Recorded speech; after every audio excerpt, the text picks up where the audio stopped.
Well, hello there, guys, and welcome to another Driving with Kevin video. Guys, it is Tuesday afternoon. It's about 2:30.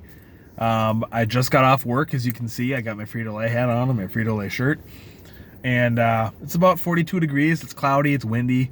But you know what? For January 7th, I'll take it. It rained like all day yesterday. It was like 50 degrees and rain. It's crazy for Iowa. But anyways, today, guys, as you guys know, my channel is dedicated to the rideshare space.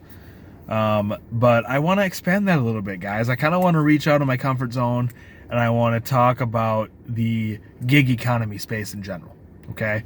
Now, the gig economy includes things like Shipt, Instacart, Grubhub, DoorDash, what's the other one? Postmates, Caviar, things like that. That's all part of the gig economy. And they all kind of work the same way. But today, guys, I want to talk about Instacart. And for those of you that are new to my channel, you don't know this, but I was at one point an Instacart shopper. And I kind of want to talk to you guys about it. I want to talk to you guys about how it works, my thoughts and my feelings about it. I actually had a subscriber reach out to me and ask me about my thoughts and opinions on Instacart and how it worked. So it gave me the idea to do this video. So without further ado, I guess let's hop into it. So Instacart, if you didn't know, is shopping. It's groceries. Uber, once upon a time, Uber did groceries, but they got out of it. But that's what it is. Shipt is also groceries. Instacart and Shipt, if you've got either one of those in your market, Instacart and Shipt are like Uber and Lyft. They're the same damn thing, two different companies. But I wanted to kind of talk about how Instacart works. So how does Instacart work? Well, depending on your market, you're either going to be an Instacart driver or an Instacart shopper. Okay. And there is a difference. An Instacart shopper is somebody who goes into the store and pulls the order, pays for it, and then they leave it for a driver to come pick up and deliver to the customer. Okay? So that's the difference there. There are some markets such as mine where we're a full service market. So what that means is we go into the store, we pick the order, we go through everything, we run through the register, we take it out to our car, and we deliver to the customer. So Dubuque is a full service market, and because that's all I know, that's what I'm going to speak on. So couple of things, full disclosure, before we get started on this. Number one, I have never used Instacart as a customer, so I'm not entirely sure how the customer process works. Number two, I was an Instacart shopper for about 6 months, and I had myself deactivated, and which leads me to number three. I've never actually received an Instacart order. That is why I deactivated myself from the platform for that reason. I've never received an order on Instacart. So I'm giving you the information based on what I know, based on what I've seen, based on interactions I've had with other Instacart drivers. So this information is not from personal experience. It's secondhand information coming to me via others, because I've never personally received an order. So having said that, let's jump right in, guys. So how does Instacart work? Like I said, I've never used it as a customer, but my understanding is there's either a monthly service fee or a yearly service fee of some sort, subscription fee, that you pay to Instacart to use the service. Okay? And you go online and you purchase your groceries from select grocers. So in my market, it's Hy-Vee, which is like, I don't know, would be very similar to like a Super Value or a Cub Foods or a Rainbow Foods or a Festival Foods or whatever the hell you guys have, a Piggly Wiggly, whatever it is. It's basically just a big box grocery store. It would be probably the equivalent of like just the grocery side of Walmart. Okay. And so they have that, and they also had Sam's Club. They had Petco for your food, your pet needs, and they had a natural food store called Natural Grocers. And most markets, I believe Instacart has a contract with like Whole Foods, Sam's Club, and Costco. So if you have any of those in your market, those 3 stores, or any combination of those 3 stores, would be where you would need to focus your attention. So Instacart, basically, as a shopper, whether you're an actual shopper or a driver or both, in my case I was both, because of full service, you use the app to sign up for shifts. Okay, now it's a little bit misleading because the shifts are in 1 hour blocks. And the reason why I say it's misleading is because you can't sign up for just 1 hour. You have to sign up for 2. Either 2 succession. You have to sign up for 2 in succession. Okay? You only have to sign up for 2. Okay? But 2 is the minimum, and they have to be back to back. So you can't do like 8 to 9 and then 1 to 2. Okay? You have to do 8 to 10. It's required. If you try to do 8 to 9 and 1 to 2, it's going to say, hey, your 2 hours have to be in succession. So and what that means is you are online and you are dedicated to that 2 hour block. Okay. Now, you could get an order at 9:55 and it's supposed to be done at 10. It is a thing. It will happen to you. Generally, I think it stops looking for orders about 10 minutes before the end of your shift. So that shouldn't be a problem, but it can happen. So basically what happens is you sign up for your shift, right? You will get a notification approximately 30 minutes before your shift is scheduled to start saying, reminder, your shift starts in 30 minutes. Okay? So that way you know, okay, I need to be ready. Okay? Now, you don't have to do anything. Okay? The app automatically logs you on at the time that you select. So if you signed up from 8 a.m. to 10 a.m., okay, the app will automatically sign you on at 8 a.m. You don't have to touch anything. You don't have to go on the app. You don't have to do anything. Okay, there's no button to push, nothing like that. Okay, so it automatically logs you on, and it'll immediately begin searching for, they call them batches. Okay, it'll immediately begin searching for batches. Okay, it is possible that when they get that notification saying your shift starts in 30 minutes, that you could potentially get your shift starts in 30 minutes. We found a batch for you at XYZ location. Please head there now. Okay, or please be there by 8 o'clock, or whatever. That never happened to me, so I don't, but that's what it does. It tells you it found you a batch at this location. Okay.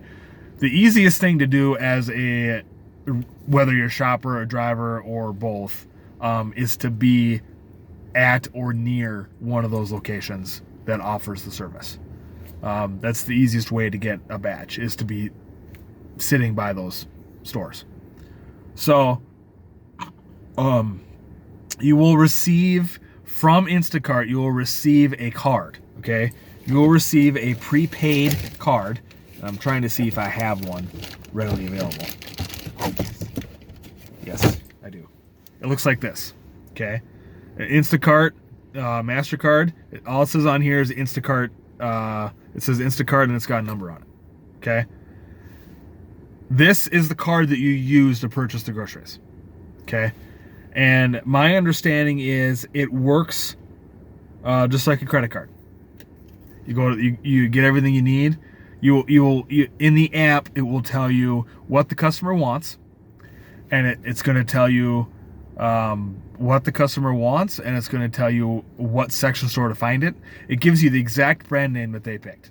Okay, so if you get to those areas and there's nothing in stock, those items are not there. Okay, they're either out, or they moved them, or whatever the case may be, or they don't carry that brand anymore, or whatever. It is up to you to find a suitable substitution.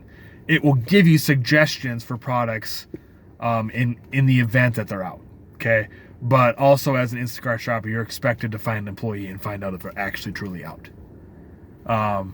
So you go in, and if you have to substitute something, or say that they have the product but they have a different size, you're responsible for reaching out to that customer and saying, hey, this is what they actually have.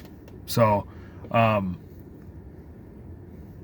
once you're done, you will go through the register. You'll use this card at the register, and then you'll deliver it to the customer, and it will have instructions on where to put it, where to take it, etc., etc. And that's it. It's a pretty easy process. But when you're not required to accept every batch, but you are graded on your acceptance rate. It does keep track of it. You are able to see it at any time in the app, whether or not you're accepting every batch that comes through, or whatever percentage you're accepting. It flashes up on, you'll get notifications similar to what we get with Uber or Lyft, where it tells you how far away the store is from where you are. It tells you how many items are in the order, and I believe it tells you estimated earnings. So again, I've never gotten a ping, so I don't know for sure. But you can accept or reject it based on the number of items or the estimated earnings of how far away it is. That's totally up to you. Okay. Now, they tell you for this job, and it's the same as if you're doing like Uber Eats or DoorDash or Grubhub or Postmates or whatever, that you should have one of those insulated bags. Okay. Instacart will provide you with insulated bags. They charge you $26.99. They take it out of your first check, and you get 3 of them. Okay. That just means that you have to have enough orders to make at least $27 so they can charge you for them. So, otherwise you can find cheap ones at like Walmart or Target or, Sam's Club, whatever. So where was I going with this? Reliability incidents. So they have what they call reliability incidents. And what this basically is it's a dependability type of thing. It's a dependability rating, basically. They look at it and they say, okay, you have X number of reliability incidents. I think you're only allowed 5 in a 90-day span. And they drop off 30 days, every 30 days, but it's 30 days of working a shift, not 30 days. If that makes sense. So it's 30 actual working days.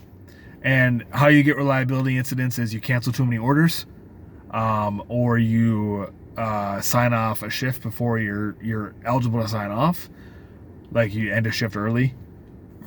You'll get notifications saying, you can end this early, but you're gonna get reliability incident, etc., etc.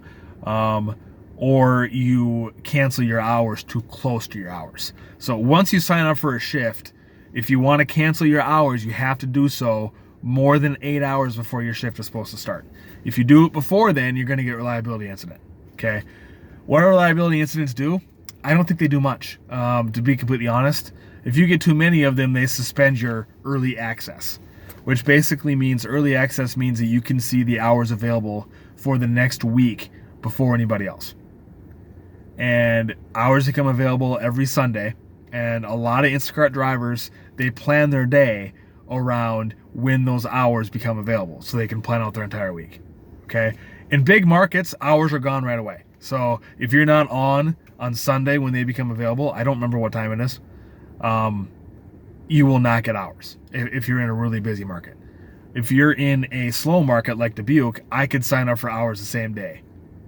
No problem. Same day, same week, I could sign up for the next day if I wanted to. And I often did. But some people make good money doing this, guys. It's the same as with rideshare. It all depends on how many people use the service, how good you are at it, etc., etc. They keep track of your speed. Okay, they actually keep track of how long it takes you per item. So when you go down the list and you get to an item, and it tracks how long it takes you to check that item off. And then it breaks it down like per item, what your average is per item. So that kind of is similar to what your rating would be. I think you do get rated 1 to 5 stars, plus your reliability incident or your reliability rating, your speed rating, your satisfaction rating, all that stuff is displayed on your profile. So, where's I going with that? So that's just kind of in a nutshell how the app works. And hopefully that helps clarify things for people. Generally, if you're new or you're in a market where it's just launching, they have what they call an hourly guarantee or an hourly rate guarantee. And basically what that is, in my market, I think it was $8 an hour, where they guaranteed that I would make $8 an hour for the first 10 weeks that I was an Instacart shopper. So basically what that means, in my market, I knew after like the first week I was never going to get orders. I just knew it. Based on the first week, I think I picked up more hours than any other week. And I didn't get a single ping. Not one. The entire time I did it. Every single time I signed on, I didn't get anything. So it got to the point where by the time I got to week 4 or 5, I was just picking up hours to get the guaranteed money. And I know that's wrong, but like I'd sign up for 10 hours, okay, knowing that I wasn't going to get any orders, but I'd sign up for 10 hours to get, 80 free bucks. So, it guarantees that you'll make $8 an hour. So, and it's different in every market. So if you sign up for 4 hours, they're guaranteeing you will make $32 in that 4 hours. And if you don't, they will pay you the difference. So if you don't make anything, they pay you $32. If you make $31 off of orders, they're going to pay you $1 extra because they guaranteed you make 32. So that's just kind of how the system works. And it only goes for 10 weeks. Beyond that, you are on your own, making your own money. I think some people advertise it. Some people make business cards and say, hey, I'm an Instacart shopper, blah, blah, blah. This is how you use the service, etc., etc. I did Instacart the same way I do Uber and Lyft. I had the Instacart shopper app, and I also had the Instacart customer app. It doesn't really work the same because the Instacart customer app doesn't tell you how many drivers are online. It doesn't work that way. But I used it to kind of help gauge where the stores were. So I knew what stores to be by. And there is a map inside the app, and it lights up when it's like super busy. It lights up pink. They call them hot zones, just like Uber and Lyft do. So that kind of tells you where all the action is and where you should be in order to get an order. I live kind of in the downtown area, close to a grocery store, so I never left my house when I was signed on. There were times where I forgot I picked up a shift on like a Sunday morning, so I had to Uber until 3 o'clock in the morning, and then I'd have an Instacart shift starting at 8 or 9, and I'd wake up at 11 and realize I've been online for 2 hours. So that happened to me a lot, and didn't have any missed orders, because if you miss an order, it'll tell you missed an order. I had 0 missed orders, so worked out okay for me. But I got frustrated after not getting orders for 6 months, and I asked them to deactivate my account. They told me at any time I can come back. They would take me back, and I could just reactivate my account and start like everything was fine. So you also get one of these cool little Instacart lanyards. Doesn't do anything, it just says Instacart on it, but that way you just kind of know. It kind of tells people in the store that you work for Instacart. Some people, I think some markets, they give out t-shirts. There are some markets where there's like a leader, there's like a sales leader, or I don't know what they call them, but there's actually like a manager that manages the area, like an area manager. We didn't have that here because it was brand new. They might have it now, I don't know. But in those areas, I think there's like trainings and there's meetings, and like they kind of go over everything with you before you start, so you understand the process. But hopefully this video helped clarify that, guys. It's long-winded. I apologize. I'm sorry. Hope everybody has a great day, has a great rest of the week. Uber, Lyft on. Be safe out there. Friday and Saturday night live streams this week, guys. Peace out.